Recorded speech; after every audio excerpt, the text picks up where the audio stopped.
مسلمانوں میں علوم رائج تھے، ہر قسم کا علم مسلمان کے اندر موجود، ریسرچ موجود، ایجادات موجود تھی۔ مسلمان کے اندر جب تک علم کا ذوق رہا، مسلمان جب تک علوم و فنون حاصل کرتے رہے، ساری زمین کے اوپر ان کی حکمرانی قائم رہی۔ آپ تاریخ اٹھا کے دیکھ لیں، ہر جگہ اسلام کا چرچا، ہر جگہ اسلام کا نعرہ، ہر جگہ اسلامی علوم کی شان ہی الگ تھی۔ جدھر چلے گئے حکمراں ہو گئے، جدھر قدم اٹھ گئے حکمراں ہو گئے، علم کی بنیاد۔ جیسے جیسے مسلمان قوم علم سے دور ہوتا رہا، اور وہ قوم جو مسلمانوں کی محکوم تھی وہ علوم حاصل کرتی رہی، مسلمان پس ہوتا چلا گیا، اور جن قوموں نے علوم حاصل کیا وہ حاکم بنتے چلے گئے، اور ان کی حیثیت جو ہے اعلیٰ اور افضل ہو گئی۔ جس طرح دنیاوی علوم حاصل کر کے کوئی انسان برتری حاصل کرتا ہے، اسی طرح روحانی علوم کی بھی اپنی ایک حیثیت ہے۔ اللہ تعالیٰ نے آدم کو جو علوم سکھائے، وہ علم آدم الاسماء کلها، اللہ تعالیٰ نے اپنی تخلیقی صفات، یعنی وہ صفات جو کائنات کو تخلیق کرتی، وہ تمام صفات آدم کو سکھاتی۔ اور وہ علم یہ ہے کہ جس کو دیکھ کر، سن کر، سمجھ کر فرشتوں نے بھی آدم کی حاکمیت کو قبول کیا ہے۔ یہ وہ علوم ہے دنیا سے ہٹ کر جن کو روحانی علوم کہا جاتا ہے۔ جتنے پیغمبر دنیا میں تشریف لائے، انہوں نے دونوں علوم حاصل کرنے کے لیے نوع انسانی کو دعوت دی۔ دنیاوی علوم حاصل کرنے کی بھی دعوت دی، جیسے آپ سب لوگوں نے سنا ہے، سیدنا حضور صلی اللہ علیہ وسلم کا ارشاد ہے کہ علم اگر چین میں ملے تو وہاں سے بھی جا کے سیکھو۔ ظاہر ہے چین میں علم قرآن تو سیکھنے نہیں جائے گا آدمی، مکے سے، مدینے سے قرآن سیکھنے تو نہیں جائے گا چین۔ مقصد حضور پاک صلی اللہ علیہ وسلم کا یہ ہے کہ دنیاوی علوم بھی پوری طرح سیکھو اور روحانی علوم بھی پوری طرح سیکھو۔ روحانی علوم اور دنیاوی علوم کا مخزن، ذخیرہ قرآن پاک موجود ہے۔ اللہ تعالیٰ نے قرآن پاک میں فرمایا لا یغادر صغیرۃ ولا کبیرۃ الا احصاها، کہ قرآن ایک ایسی جامع مکمل علمی دستاویز ہے جس میں چھوٹی سے چھوٹی اور بڑی سے بڑی ہر بات کو وضاحت کے ساتھ بیان کر دیا ہے۔ قرآن میں سائنسی علوم بھی ہیں، قرآن میں ایجادات بھی ہیں، قرآن میں زمین کو تسخیر کرنے کے فارمولے بھی موجود ہیں، اور قرآن میں آسمان کو تسخیر کرنے کے فارمولے بھی موجود ہیں۔ اور اللہ تعالیٰ نے اس بات کو فرمایا وَسَخَّرَ لَكُم مَّا فِي السَّمَاوَاتِ وَمَا فِي الْأَرْضِ جَمِيعًا، کہ ہم نے انسانوں کے لیے زمین کو، آسمانوں کو، زمین اور آسمانوں میں جو کچھ ہے سب کا سب انسانوں کے لیے محکوم کر دیا ہے، انسانوں کے لیے مسخر کر دیا۔ مسخر کرنے سے مراد یہ کہ آپ کی حاکمیت قائم ہے زمین پر، آسمان پر، اور زمین اور آسمان کی تمام مخلوقات۔ اب حاکمیت، ایک حاکمیت تو یہ ہے کہ آپ یہ کہیں کہ صاحب روز سورج نکلتا ہے اور آپ کو دھوپ دے کر شام کو غروب ہو جاتا ہے، اس لیے کہ اللہ تعالیٰ نے آپ کو محکوم کر دیا، آپ کے لیے سورج کو محکوم کر دیا، اس لیے وہ صبح نکلتا ہے طلوع ہوتا ہے، شام کو غروب ہو جاتا ہے۔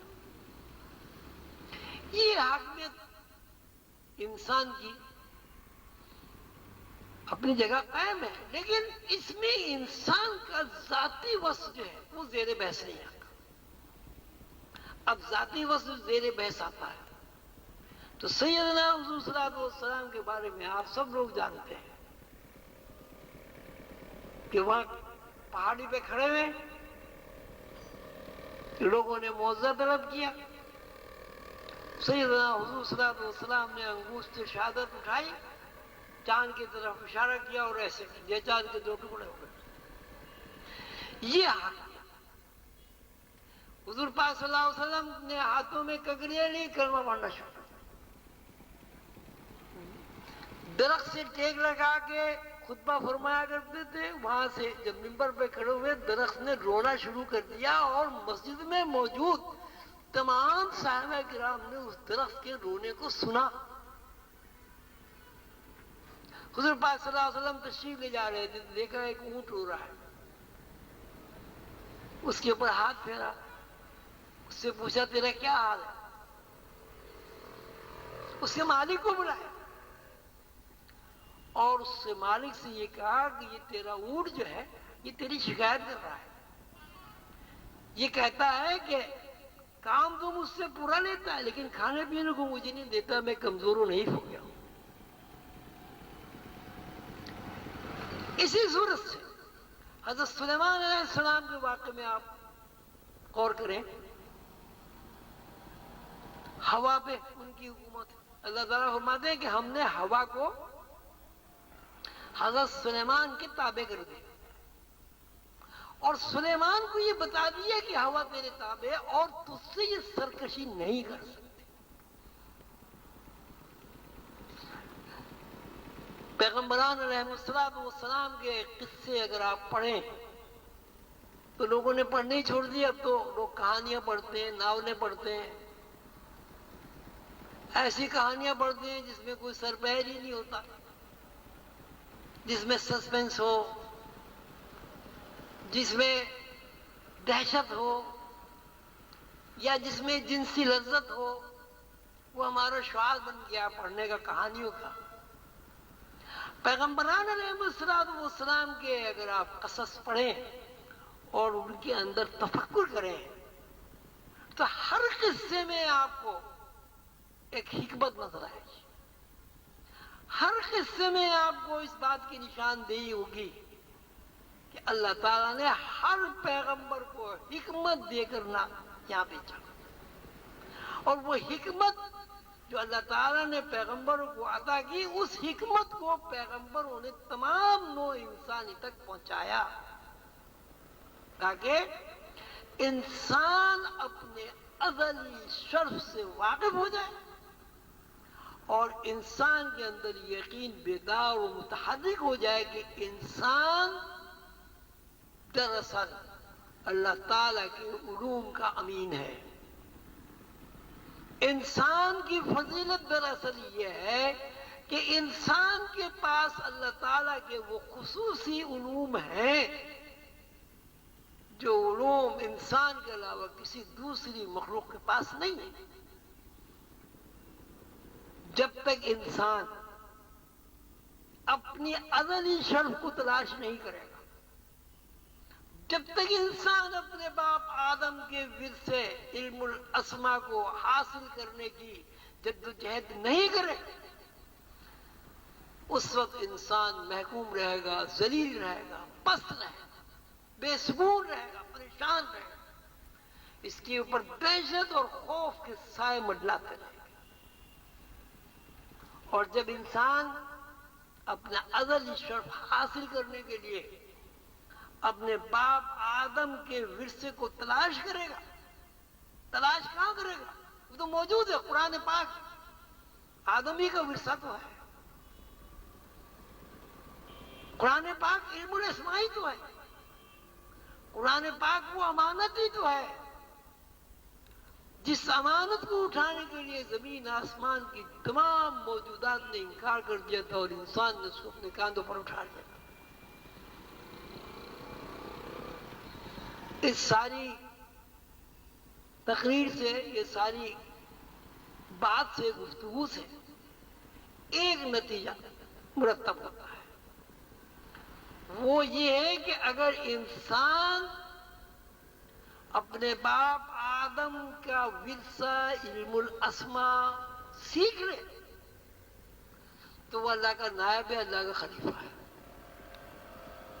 اللہ کی نیابت میں داخل ہو کر اللہ کے دیے ہوئے اختیارات سے کائنات میں تصرف کر سکتا۔ لیکن اگر انسان اپنے باپ آدم کے ورثے کو حاصل نہیں کرتا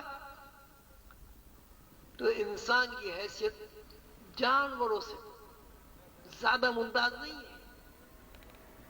بات وہی ہے کہ عقل و شعور تو جانوروں میں بھی ہو۔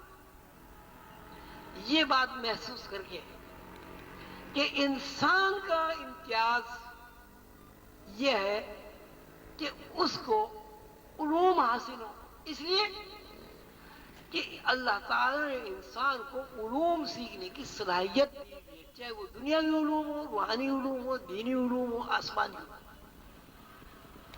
علوم سیکھنے کی صلاحیت آپ نے نہیں دیکھا ہوگا کہ بکری کو کوئی ایم اے ہو گئی ہو، کبھی کوئی کسی گائے نے میٹرک کر لیا ہو، کسی اور جانور نے پہلی دوسری کلاس پڑھنے میں صلاحیت ہی نہیں۔ علم سیکھنے کی اگر صلاحیت ہے تو صرف آدم کے اندر ہے، کیونکہ انسان نے اس صلاحیت کو دفن کر دیا۔ انسان اس صلاحیت کو استعمال ہی نہیں کرتا، بھول گیا اپنے اسلاف کی قدر و منزلت، اپنے اسلاف کا عروج، اپنے اسلاف کا دبدبہ اس کے ذہن سے نکل گیا۔ کیوں نکل گیا؟ اس لیے کہ اس نے علم سیکھنا چھوڑ دیا۔ سلسلہ عالیہ عظیمیہ کے امام حضور قلندر بابا اولیاء رحمۃ اللہ علیہ نے نوع انسانی کی جو نبض دیکھی، اس نبض میں یہ بات تشخیص ہوئی کہ اگر انسان اپنے علوم کو اس کا ورثہ ہے جو اس کے اندر موجود ہے دوبارہ حاصل کر لے، دوبارہ سیکھ لے تو اس کو پھر عروج حاصل ہو جائے۔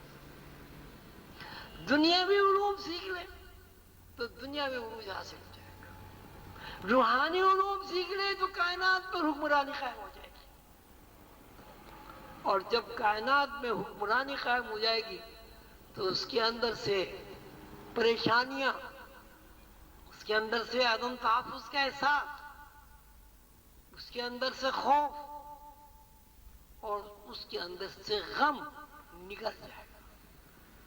انسان کے پاس صرف محبت رہ جائے گی، انسان کے پاس صرف سکون رہ جائے گا، اور انسان کے پاس صرف اللہ کی دوستی رہ جائے گی۔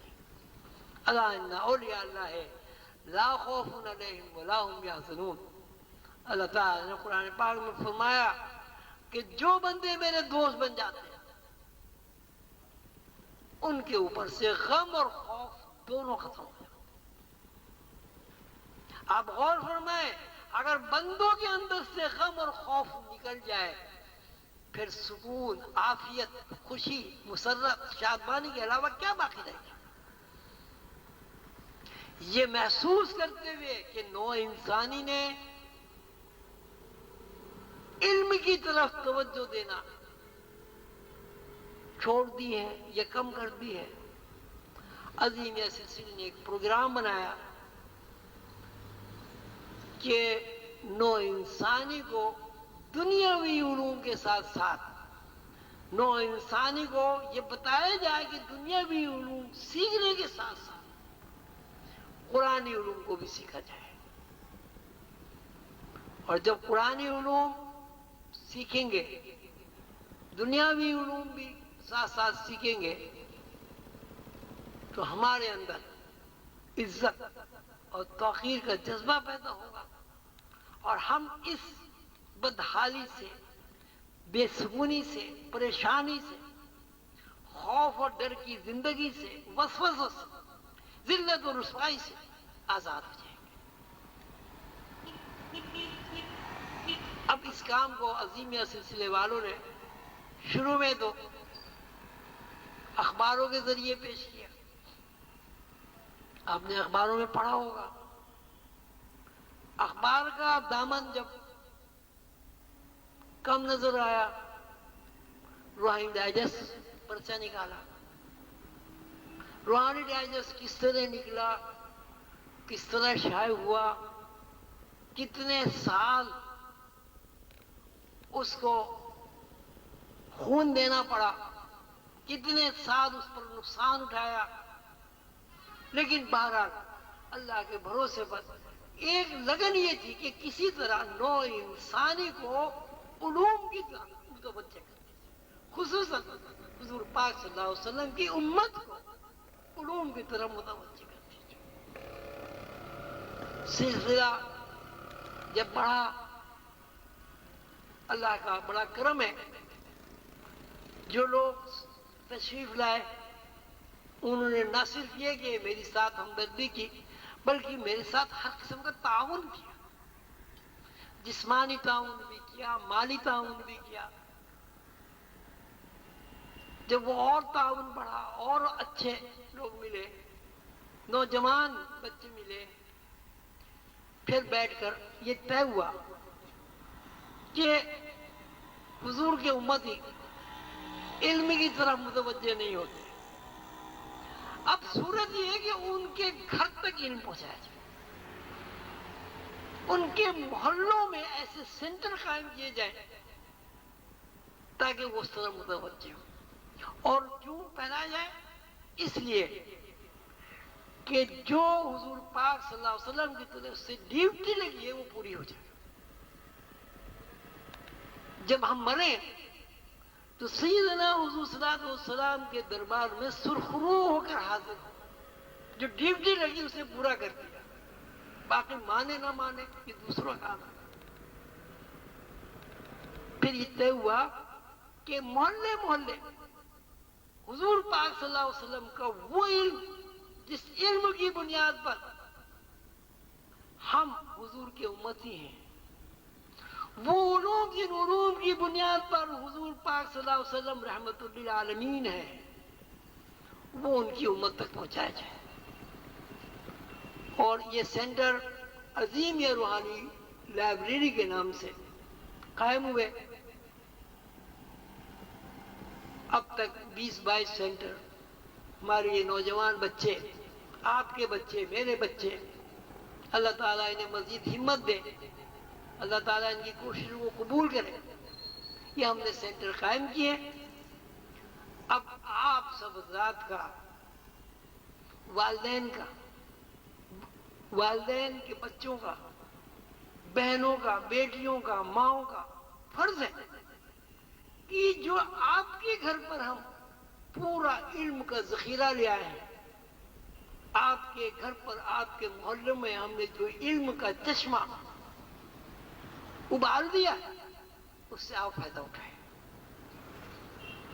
جتنا آپ ان علوم سے فائدہ اٹھائیں گے، ظاہر ہے اسی مناسبت سے آپ کی نسل خوشحال ہوگی، پرسکون ہوگی. آپ کی نسل کے اندر جو محرومی، آپ کی نسل کے اندر جو محرومیت، آپ کی نسل کے اندر جو احساس کمتری ہے، وہ انشاءاللہ علوم حاصل کرنے کے بعد ختم ہو جائے. آپ سب حضرات تشریف لائے، بلا شبہ یہ اس بات کی طرف اشارہ ہے کہ آپ سب حضرات علم کے متلاشی ہیں. آپ سب حضرات اپنے آباء و اجداد اور اپنے اسلاف کا جو عروج کا زمانہ ہے اسے واپس لانا چاہتے ہیں. اب صورت یہ ہے کہ آپ کے اندر جذبہ بھی ہے، آپ کے اندر طلب بھی ہے، آپ کچھ کرنا بھی چاہتے ہیں. اب ہماری کوشش اور جدوجہد یہ ہے کہ ہمیں اللہ تعالیٰ کی طرف سے، رسول اللہ صلی اللہ علیہ وسلم کی طرف سے، اولیاء اللہ کی طرف سے، حضور قلندر بابا اولیاء کی طرف سے جو علوم منتقل ہوئے ہیں وہ ہم آپ کے سامنے کتابی شکل میں پورے کے پورے رکھ دیں اور وہ ہم نے اپنا فرض پورا کرنے کی کوشش کی ہے. انشاءاللہ جیسے جیسے وقت گزرے گا ہم آپ لوگوں سے پیسے نہیں مانگتے, ہم آپ لوگوں سے چندہ نہیں طلب کرتے, ہم آپ لوگوں سے کوئی جسمانی خدمت نہیں لینا چاہتے. ہم صرف یہ چاہتے ہیں کہ آپ قرآن علوم سیکھیں. ہم صرف یہ چاہتے ہیں کہ آدم کو اللہ تعالیٰ نے جو علوم منتقل کیے, آپ آدم کے وارث ہیں. اپنے باپ آدم کے ورثے کو حاصل کرنے کی جد و جہد و کوشش کریں. آپ دنیاوی علوم سیکھتے ہیں, بڑی بڑی فیسیں ادا کرتے ہیں, کتابیں خریدتے ہیں, پینسل خریدتے ہیں, اسکول کی فیس دیتے ہیں, ٹیوشن پڑھاتے ہیں. کیوں؟ اس لیے کہ آپ کا پیٹ کا ایندھن پورا ہوتا رہے. جبکہ اللہ تعالیٰ نے یہ فرمایا ہے کہ ان اللہ یرزق من یشاء بغیر حساب. ہم یہ کہتے ہیں کہ دنیاوی علوم کے ساتھ ساتھ, پیٹ کا ایندھن بڑھنے کے ساتھ ساتھ, آپ اپنے اسلاف کا, اپنے بزرگوں کا علم حاصل کریں. اور وہ علم روحانی علوم, وہ علم قرآنی علم, وہ علم آسمانی علم. وقت کم ہے, ورنہ میں آپ سے بتاتا کہ اس وقت دنیا میں جتنی بھی سائنسی ایجادات ہیں, ہر سائنسی ایجادات کے بارے میں قرآن پاک میں آیت موجود ہے. امریکہ میں مجھے جانے کا اتفاق ہوا, وہاں ٹی وی پروگرام, انہوں نے 8-10 پروگرام ریکارڈ کیے. تو وہاں میں نے ان پروگرام میں اس بات کا اظہار کیا کہ میرے اندر سے ایک آواز آتی ہے, میرے اندر ایک آواز ایگو ہوتی ہے کہ یہ جتنی سائنسی ایجادات ہیں, جتنے سائنٹسٹ ہیں, وہ قرآن لیے بیٹھے ہیں.